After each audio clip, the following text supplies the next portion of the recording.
Oh, wow. It's a lot of people today.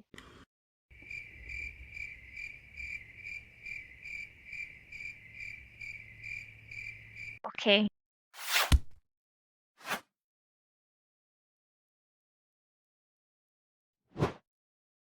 All right. So, I'm very tired. I only got a few hours of sleep last night. So I'm just thinking a kind of chill class. We don't need to do anything crazy. Is there anything that you guys want to go over before I just choose a lesson? Yeah, I see you. What's up? How does grammar work in sign language? Oh, that's a really good question. That was confused Okay, me. sure. Let's go over. All right. So, let's start with basic definitions. All right. Okay. So, who can tell me what ASL stands for? What does ASL stand for? This is easy. This is the baseline. You can just blurt it out. I'll give you permission to yell. Just go. American Go, Sign go. Language? American Sign Language. American Sign Language. American Sign Language. All right. Yep. American. So A, American, S, Sign, L, language. That's pretty simple. But what some people don't know is that ASL is also used in other parts of the world. So Nick here, I also saw her join. She's a deaf person from Canada, but she uses a dialect of ASL. Even though it's in America, she still uses that in Canada and some other parts of the world too. But it's also important to know that ASL is not just the only big word that just describes just all of the subcategories of American Sign, because there's even more. Think of it like a tree. You have the trunk of the tree, and then all these branches that come out of it. And think of each branch as like a dialect or a type of grammar, but the tree trunk underneath is the country sign. So in this case, we're talking about ASL. And there's three main branches with all these little tiny ones coming from it. So the first main branch is exact ASL. Which is a completely separate grammatical structure from English. It has nothing to do with English. Completely take English, throw it out the door. Okay. Then, so that's on our far side of the tree. Then on the other far side of the tree, we have SEE. Who wants to take a guess what SEE stands for? You could blurt it out again if you'd like. Signed Exact English. Yes, good job. So signed exact English. So as exact ASL is the polar opposite of signed exact English. So we're going to be signing every single word in an English sentence. We're going to be signing I am going to the store. You're signing every single tiny little word. There's nothing being left out. So that's that polar end. You have exact ASL, which uses completely different grammar. You're going to be putting the subject at the front. You're going to be putting adjectives after, and you're going to be putting verbs in different areas. It's kind of hard to explain without using examples, but it's completely separate from English. So that's our exact ASL. And then on the other side, we have signed exact English. So then what's in the middle? You have this big branch, but then you have another branch in the middle. And what that is PSE. PSE. And who wants to take a guess what that stands for? Pigeon Sign English? Yeah, somebody got it. Pigeon Sign English. And no, it's not pigeon like the bird. It's a dialect of spoken language. Or just language in general, excuse me. So what is PSE? If ASL is that far side of the spectrum, completely separated from English, and SEE is that polar opposite where it's just hugging English exactly, then PSE is that really gray area right in the middle. And that's actually what I teach. That's what I use, and that's what most of our teachers use here. And what that is you're using mostly the same structure of an English sentence, but you're taking out all these words in between. So we're not going to say things like to or am, is, are, ing, the, a, anything like that, we're just going to take it and throw it out the window. We don't need that. That's not important. So when an English sentence looks something like, let me think. I always use a store analogy, so I'm trying to think of another one. An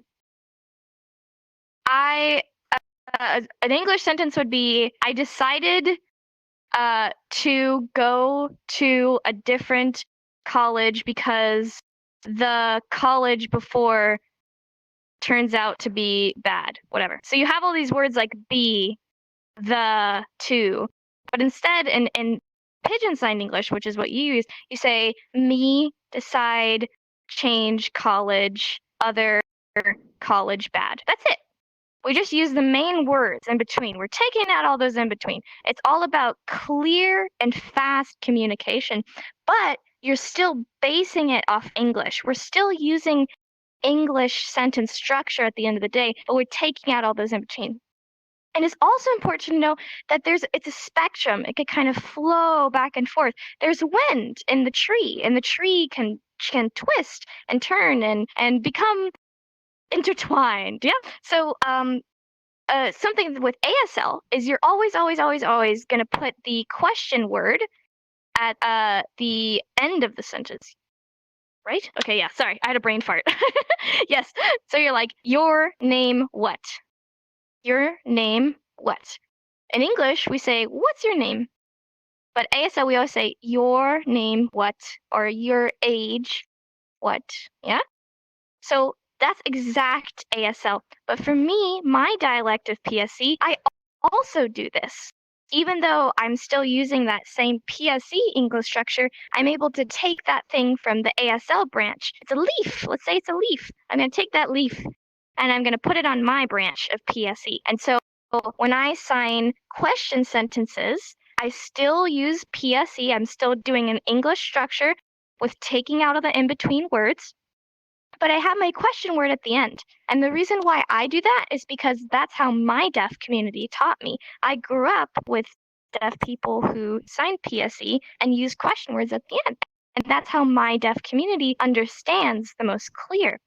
So there's going to be people who grew up using signed exact English and their deaf community understands signed exact English. But then they're going to move houses or they go to a different school and they see that everyone else is using exact ASL or maybe a PSE or a certain dialect of somewhere in between those tree branches.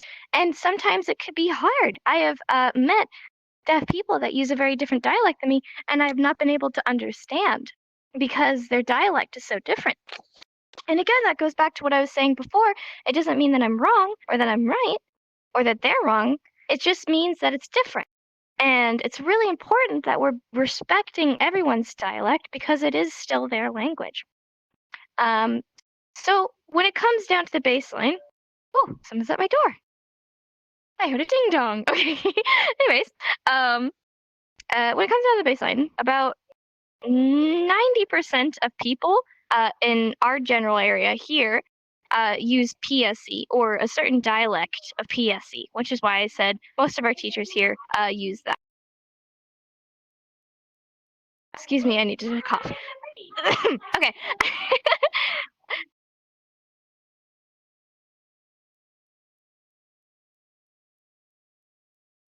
Okay, I'm better now. Also, I've got people talking in the background. But anyways, so most of our people here and a lot of deaf population in general use PSE because it's able to kind of morph with English, but it's not really taking away from ASL.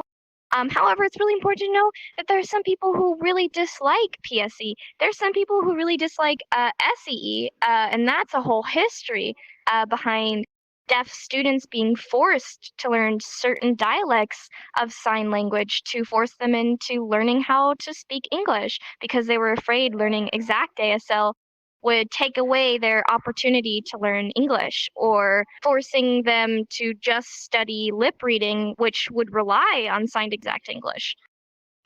Or there's some people who love exact ASL so much that they don't want to allow it to be kind of mixed, like I said, mixed with PSE or SEE, and they want to kind of stay this purest ASL way. And that's okay.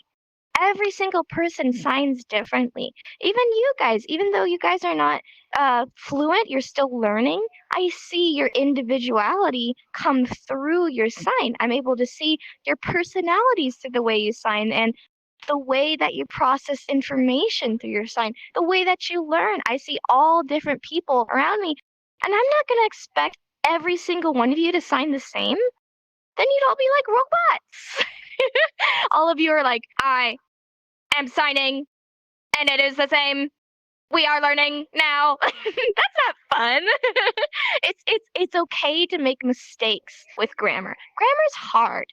And it's okay to think to yourself, I really don't think that I said that as clearly as I should have, or I think that this person signs very differently than me and I'm having a disconnect with them, or I'm feeling anxious that I only understand this dialect and I'm struggling with this dialect. That's okay. That's part of it. You're going to keep taking those steps more and more until, one day maybe you can understand ASL, exact ASL perfectly, and maybe you find that PSE isn't as comfortable for you and you're able to switch back and forth, and that's okay too. You should never feel forced into doing it one way. And that also has to do with me. I signed PSE, but if you find, Jenny, I think that your sign is fine, but I really want to learn exact ASL, then I'm not going to stop you. I'm going to say, go ahead. I'm not the person who can give you that resource, but I'm going to encourage you to go find that. So it's really important just to know that everyone learns differently. And just because you learn a certain way doesn't mean that you're right or wrong.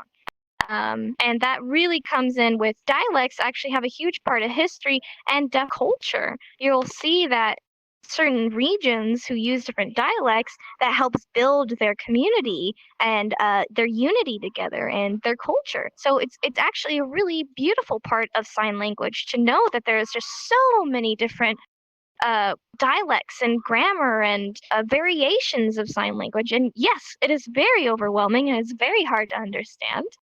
But that's okay. But now that we're done with basic definitions and I just talked my mouth off, let's kind of review what the basics are of PSE, which is what we're going to be using here, which I'm most comfortable explaining because I'm most experienced. So again, like I said, we're still going to be basing it out of that English sentence. So everyone think of an English sentence in your head. I know it's hard. Think English sentence, just it's kind of hard to think of one. All right, I'm think of mine. If you're having trouble, I'll say mine out loud. I got a new dog yesterday, and I'm really happy because he's just super duper cute. Okay. So first thing I noticed is there was one word, a. I say I got a new dog. So we're just gonna take that out. A new dog. Okay. So now we say I got new dog. But then what happened? We have that other word yesterday. But when we're signing, we want to be putting our time at the beginning of the sentence. So we're going to change that. We're going to say, yesterday, I got a new dog. All right? Yesterday, I got a new dog. So even though I can say that a out loud, a dog, I'm not going to sign it. And then next sign, because, I'm really happy because he is just so cute. So again, we see that other word that we don't want is. We're not going to use that. We're going to throw it out. We're going to throw that out. So we just say, I happy because dog cute. That's it. We're done. So it takes time. You're going to learn more and more, but just remember, it's okay if you need a little bit extra time to kind of process that in your mind. You can say, okay, here's my sentence that I want to convey. And I don't want to use words like am, is, or at, or to, are, whatever. And you just kind of remove that from your head and allow yourself to simplify your sentence. Just simplify your sentence. And like I said, that's going to take practice. And it's okay if it takes a lot of time. It's hard. It's very hard. I could talk for hours and hours and hours and hours and hours, and probably a lot of you would still walk away saying, I didn't understand a thing that Jenny was saying. Did you understand? No. I don't know. I think she was talking French the whole time. I don't speak French. And that's fine too. And which is why we have our sign assistance channel. And there's tons of online resources too that will go really in depth into grammar. I'm really only comfortable expressing like kind of like basics that we can begin to build off of. We've been planning a more in-depth grammar class pretty soon. One of our teachers, War Dragon, he's experienced in ASL, and also Crow. He's able to sign ASL even though he usually signs PSE. So we're able to have resources. It just takes a lot of time to plan something like that because it is a very difficult subject to explain. So I hope that understand. Please don't be mad at me. And I'm also going to press this because it looks like I'm way too low. Oh, hello. That's better. But yeah, is there any questions? It doesn't have to be about what I just said. It could be about anything. Anything. Can deaf people drive? Yes, deaf people can drive. Isn't that cool? Any questions? It's okay if not. No? Oh, hello! I see you. I'm gonna ask you to come forward so I can see your beautiful hands because you're a little too far from me. Hello. Okay, so I have like a deaf friend IRL, and I was just wondering if I learned VR chat ASL, if I would be able to like understand what he's saying. So if you're just talking about understanding, you'd probably be able to catch a lot because we're 100% based on real signs. We're not making up hand shapes out of nowhere. Thing is, at the end of the day, VR has a lot more limitations and it's not as precise. So even if I'm able to tell you, like, oh, in real life, we're going to be using this hand shape, I can't really do it in VR, but it looks like this. Even if I did explain that to you, maybe you would envision it differently, or maybe you don't get the muscle memory. So yes, you'd probably be able to start understanding more. But if you really want to start focusing in, then I would highly recommend looking into real life resources, or at least studying like real videos, like Bill Vickers. He just does videos of like teaching classes, and that's all real life. So you can be able to see, because it's just like at the end of the day, this is also like an anime girl hand. This is not like a real people hand, you know? So it's like even my proportions are a little bit different. So it's going to be different if you change. But we're 100% not like sitting here being like, and this is how you sign fantastic. You know, like we're not telling you fake information. It's just it's not as precise, if that makes sense. So yeah, and I'm sure also if you just let your friend know, like, hey, I'm learning sign, but I'm learning it in VR. And it has some limitations and I'm still kind of slow. I'm sure they'd still like appreciate the effort, you know, even if it's not perfect. So yeah, that's a really good question. Yeah. Yeah, no problem. Any other questions? Okay, wait, could I tell you guys something that's cool? Could I okay, so I was following like this news article on Twitter, and they posted this thing about, you know, that old kids show called Blue's Clues. Do you guys remember that? I'm sure my Americans and maybe some Canadians. Yeah, I see some yeses. Okay, so you guys also remember that the old actor graduated, and like he like, well, quote unquote graduated, and like he was like removed off the show, and then they rebooted it with like a new actor. At the time, the internet was like, "Oh my God, the hypocrisy!" Everyone was very upset. But I was following this news article. I apologize; it's very loud in my house right now. But they had shown that Blue's Clues had actually done this like ABC song, and they had like this cute little segment of like pride flags. They like P is for pride, and they had all the pride flags. It was like really cute, right? I'm like, oh, that's so sweet. I looked into it. Blue's Clues teaches kids sign language now. I was like, what? Yeah, I'm serious. Like so there's the new version of it is called Blue's Clues and You, and they teach sign to kids. Like the actor teaches sign and they sign with the kids. It's stupid, but I was like sitting there like tearing up with joy. I was like, oh my God, like this is such a good opportunity for like little deaf, hard of hearing, or coded children to grow up in like in a way that it's so like naturally introduced. Like they just sign. They just sign like the whole time. Like they're like, "Oh, thank you for helping me." Like it's like so I'm like, I know it's so stupid, but I was just mind blown. So yeah, I thought I'd share that with you because that was like my little like moment of the week that just filled me with joy. So if you have the time, go look up Blue's Clues and go watch an episode. It's very wholesome. And he signs. And they have like whole videos where it's like they call it vlogs and it's like the actor and like the blue dog. And they're like, let's teach emotions. And I'm like, this is the cutest thing I've seen in my life. So yeah, if I ever like call in sick and I don't want to teach, I'll just like pull out a big TV and put on Blue's Clues. Be like, okay, class, we're watching Blue's Clues. I'm not teaching today. And I hope you guys would be fine with that.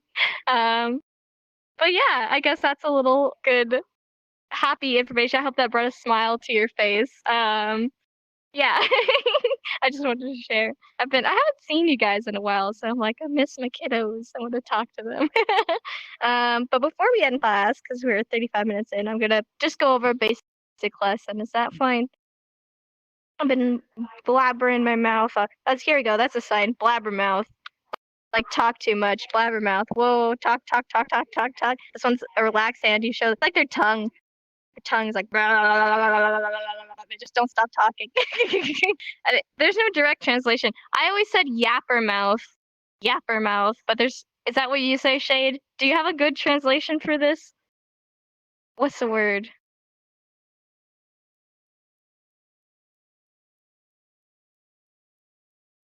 Oh,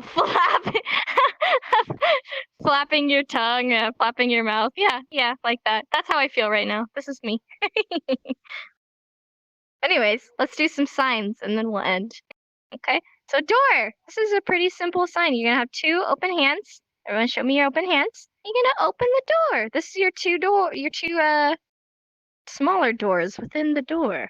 What are they called? Is there a separate word for the thing that you actually open? I don't know.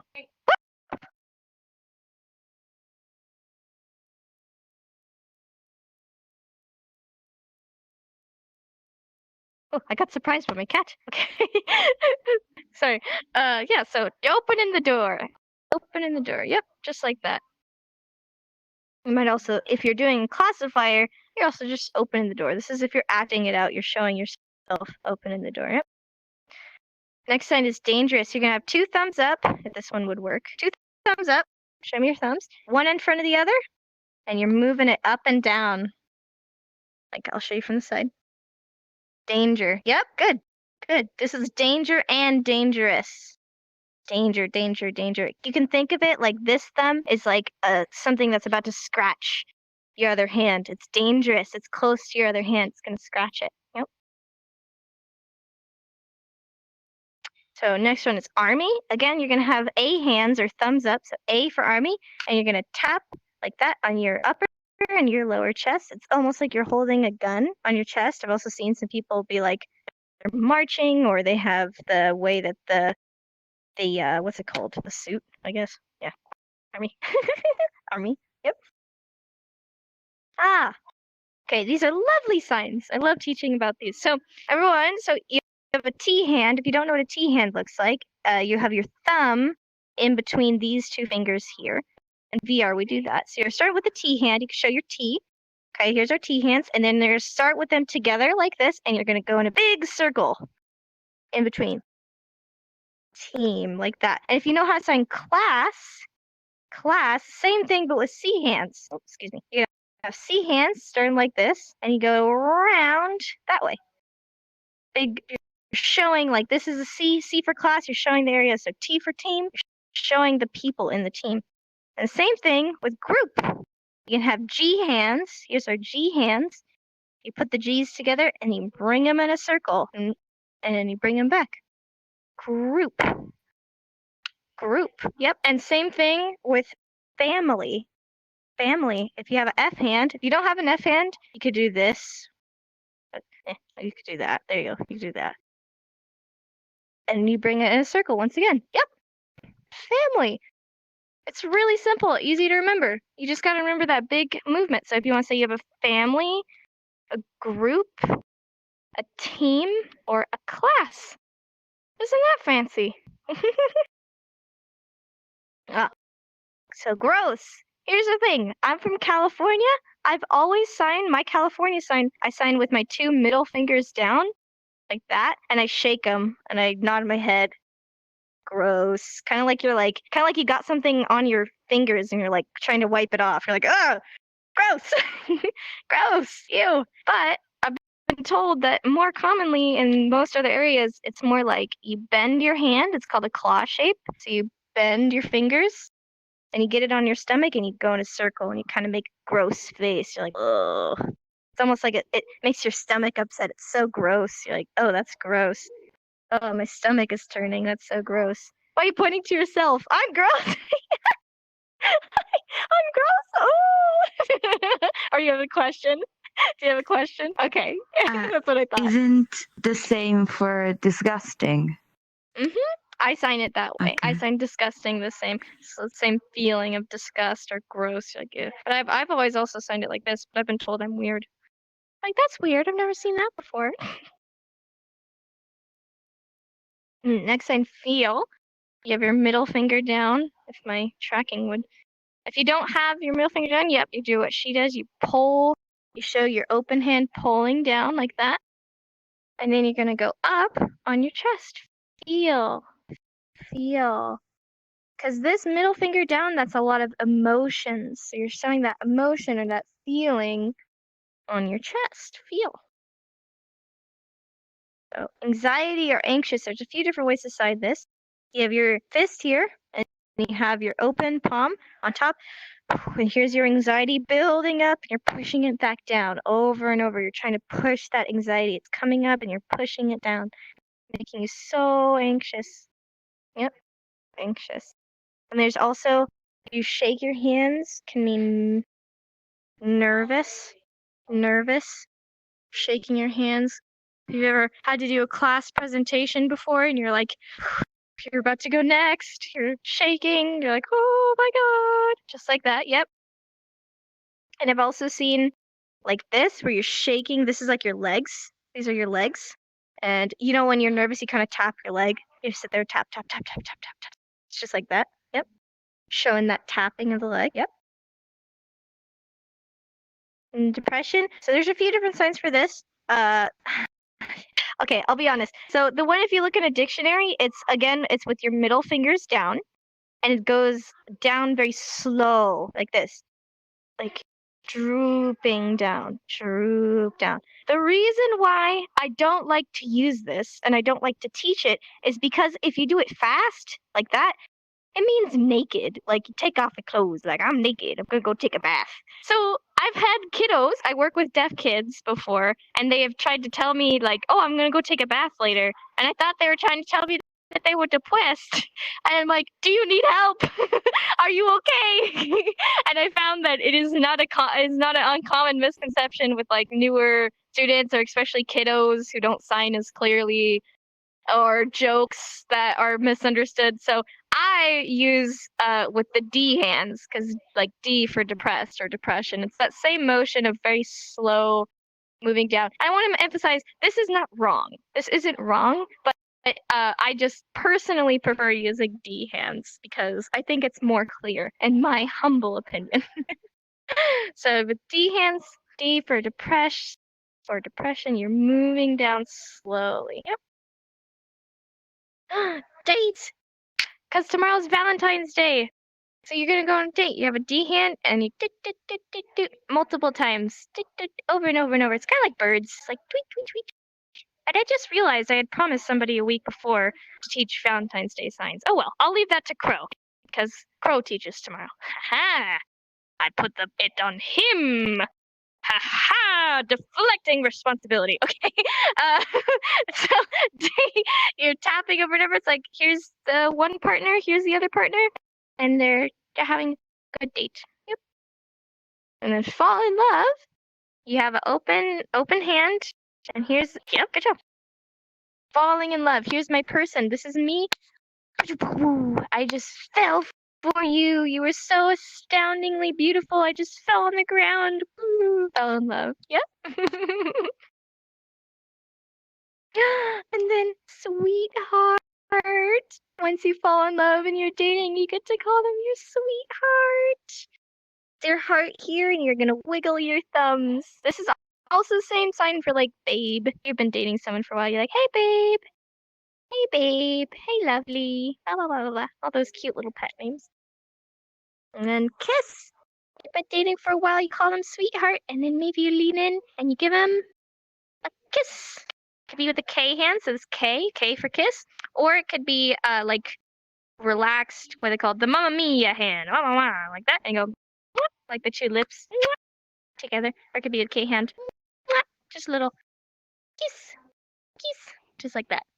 Kiss one time for kiss, kiss one time. Yep. Next, away from that lovey-dovey stuff. Gross, and gross. Gross! I don't want to talk about that. So just and only, if we're signing just, we're going to have a J hand. If you don't have a J hand, you don't have an index, you could use your Y hand, or you could use your rock and roll hand. Yep. You can have an open hand here, and you're just going to do a J on your open hand. Just that. Just. I've also seen some people just do J. I prefer it like this because it's a little bit more clear. But J, just. And then only, the other one there, you're going to have open finger, and you're just going to go in a circle. Only. Small circle, only. Oh, it's only this. And they're kind of interchangeable as well. If you want to say you're only this, you're just that, totally fine. Oh, sneeze. You have everyone get your pointer finger, put it right underneath your nose. Just like that. Don't sneeze on your friend. No sneezing. Hey. Cover your nose or you sneeze. Yep. And then maybe you're not sneezing, maybe you're coughing. You have a fist, and you're gonna tap your chest. You kind of lean forward. You know, if you cough, you're like, oh, you're kind of hitting your chest. I don't know why we do that. I don't think it helps. Cough, or sneeze, cough. Yep. And bless you. I think a few of my reoccurring students will remember this story. Again, I'm West Coast, California. I've always signed bless you like this. Like the cross, like you're blessing somebody down, bless you. But I was told by War Dragon, who lives on the east, that means hazard of death. Like you're in danger of dying, like hazardous. Because he had sneezed, and I said bless you, and he looked at me like I was crazy. So my dialect, I use bless you like this, but I've also seen more commonly you have both your hands to your mouth like this, and then you go out like this. You have the blessings towards yourself, you have all this blessing, and you let that blessing outwards. I'm blessing you. Bless you. Yep. So this is not wrong, but if it's an East Coaster, they might look at you funny. And this is a little bit more spread throughout America. Speaking of blessing, church. You have C hand, C for church, and you have your fist, and you're going up and down. Church. Yep. Oh, excuse me. So university. So if you know how to sign college, you're going up with the C hand. That's college with a C, but with the U hand is university. Going with the U for university. Yep. And library, nobody goes to those anymore. You're gonna have an L hand, and you go in a circle like this over by like your shoulder or cheek area. This area right here. Yep. I'll show you from the side. Library. Yep. Library. L hand. And then office. Again, I've seen two variations, either OC, like office, or just OO. This is room. If you have open hands, room. But if you do OC or OO, then it's office. So it's just OC, showing the room. Yep. Let's see. Oops. Ooh. So gym, I've seen a few different variations of this. You could either do it with G hands, like gym, because this is workout. You're working out. As you're working out, you got those weights in your hands, working out. You do it with the G hands for gym. I've seen that. I've also just seen it interchangeably, like work and gym being the same sign. So it's really up to you. And then finally, fancy. Oh, so fancy. Fancy, fancy, fancy. You're so fancy that you're just, oh, you're so posh. You're going up on your own chest like that. Oh, yes, it's just me. I know I'm fancy. Yeah. All right. And any questions before you wrap up? Or are we all good, folks? Good. I'm not missing anybody. Okay. Oh, you before we go. What's up, Red Dot? I'm sorry about all my questions. Does it exist international sign language? Like that's a commonly understood set of signs? So the answer to this would be yes and no. The reason being, a very, very, very long time ago, people tried very hard to make an international sign language. So technically, it exists. There are resources available, and there are some people who know it. Thing is, nobody uses it. Nobody uses it because language comes kind of hand in hand with culture. And what happens is when you kind of tell people like, oh, check it out, I have this new fancy language that will take all your culture away. They're kind of like, I'm fine. I'm not against it. I'm fine. So there's only a very small amount of people who know the international sign language. However, yes, it is totally a real thing. But we kind of just say yes and no because is it really like official language or is it accepted in your community? Or, it's really case by case. So my best answer is yes and no. It's like that meme with the pirate, and he goes, well, yes, but actually no. That's how I feel when I express this question. I found this European website that have dictionaries of signs for all the language, like Japanese, American, Italian, and there was international, and I was confused. Yes. So that would probably be, like I said, a very, very long time ago. People tried very hard to establish this language, but it never really caught on. I think also people tried to establish an international spoken language a very long time ago. But again, people are like, I grew up with this language. I have my family in this language. I have my culture and my community. Like, why would I give that up just for the ease of it? So, technically yes, but we just say no here. But yeah, that's a really good question. I'm sure a lot of you guys also had that same question. So thank you for asking. Oh, do I see you also have a question? Is that blue or plastic? That's blue. No, that's plastic. Okay, that's plastic. Hi. Hi. So I was thinking, since you saw a lot of new people in here, right? I was thinking, like, what's a good way to get into studying ASL on here that you would maybe recommend for them? Like, if you have just like a generic way to get into it. Yeah. Well, number one, make sure you join our Discord and make sure you click all the rules so that way you can see all the channels and get verified so that way you're alerted when we have classes and just come and hang out. Even if it's not a class, it's just good to just kind of chill with people and just kind of sign naturally. Because classroom environments are cool, but it's also really good just to interact with people with sign. And that's why we have our clubs. Also, if you want to come join our clubs or just go hangouts, we have game nights and movie nights. And yeah, we have all these cool events. So my best recommendation is just to jump into it. Just go hang out with people and have fun. That's the best way to learn. And thank you for that question. I think that's really good for all our new people. And with that, before my throat bursts into flames, I think that we can go and I coughed again, excuse me. Okay, go and take a picture. I'm gonna take a glass of water. 1 second.